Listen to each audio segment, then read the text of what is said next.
क्या है डोलो 650 जिसकी चर्चा जोरों से चल रही है। अभी सुप्रीम कोर्ट में भी इस पर चर्चा हुई है, जिसकी वजह से यह नाम सुर्खियों में है।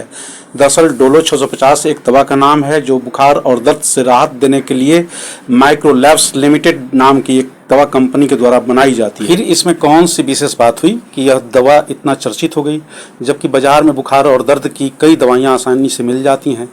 असल में अभी इस दवा की चर्चा की वजह है federation of medical and sale representatives association of India की ओर से सुप्रीम कोर्ट में दायर की गई एक जनहित याचिका, जो इस बारे में है कि दवा कंपनियों के लिए मार्केटिंग प्रैक्टिस और फॉर्मुलेशन के लिए यूनिफॉर्म कोड लाया जाए, जिसकी वैधानिक मान्यता हो, यानी उनको मानना अनिवार्य हो। इस बारे में सुप्रीम कोर्ट सरकार को निर्देशित करे। इसी याचिका के बहस के दौरान डोलो 650 का भी उदाहरण दिया गया। मीडिया रिपोर्ट्स के मुताबिक इस कंपनी ने सरकार के कुछ दवाओं पर लगाए गए मूल्य नियंत्रण से बचने के लिए इस दवा को 650 mg पैरासीटामोल के प्रयोग से बनाया है, क्योंकि 500 mg तक की दवाओं पर सरकार का मूल्य नियंत्रण है। इस एनजीओ का कहना है कि 500 mg से ज्यादा की दवा के अधिक प्रभावी होने के सबूत नहीं है और ओवरडोज से लीवर और किडनी के प्रभावित होने का खतरा है। कोरोना काल में बुखार और दर्द से राहत के लिए इसे एक दिन में 3 बार खाने की सलाह दी जाती थी।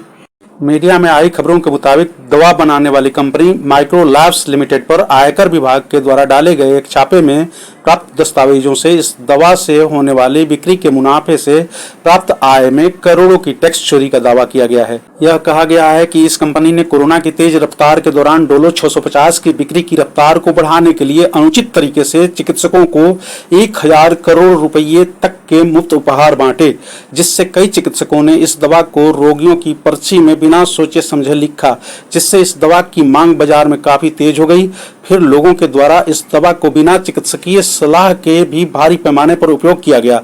इससे इस कंपनी को अकुत मुनाफा हुई। इस तरह यह न सिर्फ टैक्स चोरी का मामला है, बल्कि लोगों के स्वास्थ्य के साथ खिलवाड़ का भी मामला है। हालांकि कंपनी इन आरोपों को नकारते आई है। मीडिया रिपोर्ट्स के मुताबिक कुछ चिकित्सकों के मुताबिक भी यह एक अच्छी और प्रभावी दवा है। अब देखना यह होगा कि सुप्रीम कोर्ट में इस मामले की अगली तारीख पर क्या सुनवाई होती है।